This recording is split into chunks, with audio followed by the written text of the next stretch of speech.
I've been spending a lot of time on the DS lately. Just my old-fashioned 2DS. I haven't yet joined the next generation. But I've been playing some Contra 4, which I found very interesting because a couple of weeks ago we talked about Hardcore Uprising, which is the latest sort of pseudo-Contra game. And I hadn't played Contra 4 prior to this, so it's real interesting going back and just seeing how it compares, because Hardcore Uprising was sort of billed as not really Contra. I mean, it doesn't use the Contra name, and they're sort of trying to develop it into its own series, I guess. And playing Contra 4 just kind of made it really, really stark that just how un-Contra-like Hardcore Uprising is compared to classic Contra games, because it starts out, they drop you from a helicopter into, some waterfall-infested jungle, and there are soldiers running at you, and it looks just like an updated version of Contra for the NES to start out with. Nice. And then the game is just packed with all sorts of Contra references, like throughout the whole series. They're pulling stuff, like you got the little creepy-looking dogs from Contra 3, that first stage that chase you. And there are a bunch of musical cues and bosses, and they've got all the classic weapons that come back.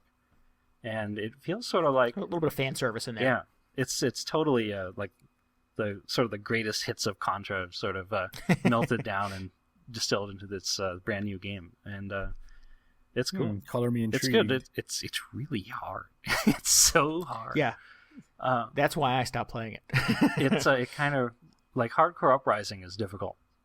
And they sort of get around that. They make it a little more accessible in that by letting you level up your guy so he's a little tougher, and he does a little more damage. But no, that is not the case in Contra 4. You're stuck with 3 lives, and one shot kills you, and then you're done. It's an unforgiving experience. And back to the start to try again. Right? Yeah, exactly. You got like 3 or 4 continues, but then that's it. I traded that game in, I think, shortly after it came out, because I had sort of fond memories of playing Contra on the NES. It was one of the first video games I played on a home console. And I'm like, oh, Contra 4, it's getting semi-good reviews. It'll sort of stoke whatever that fire that was back in the day. And no, it's just way beyond my level of ability as a gamer. I just do not have the patience to sit through that. Well, so another interesting thing about it is it's got 40 challenge levels, and what those are is that they sort of take a section of a Contra stage, and they make you run through it either like within a certain time limit, or they make you what else do they do?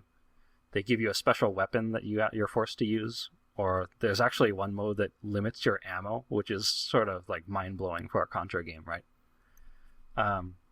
Wow, yeah. But yeah, they break it down in all these challenges, which makes it a little easier to tackle, like one at a time, because you're only, tasked with getting through this one section. And those also started out as being just insurmountable. But after playing it for a while, I was able to get through a bunch of them, and it was actually a really good time. It gives you a much more immediate sense of gratification just finishing off these challenges, sort of checking them off your list. Does it have multiplayer? It does. I don't think it does for the challenges, but you can go through the entire campaign. Yeah, 2-player. Nice, awesome. So that's great if you're in the mood for a difficult game, and you're on the go and you can't play Hardcore Uprising. I think I may have. It's been out for a little while at this point too. I think it's a couple of years old. Reasonable. But check it out. I think it's by a Western dev, and they're clearly huge Contra fans, because there's a little bonus art gallery included. And all the little comments are like Contra references, and they're goofy, and they're talking about how Contra is the manliest video game series ever. And it had Rambo and Arnold Schwarzenegger in it, so it had to be manly. Did. Yeah, right on the box. So awesome.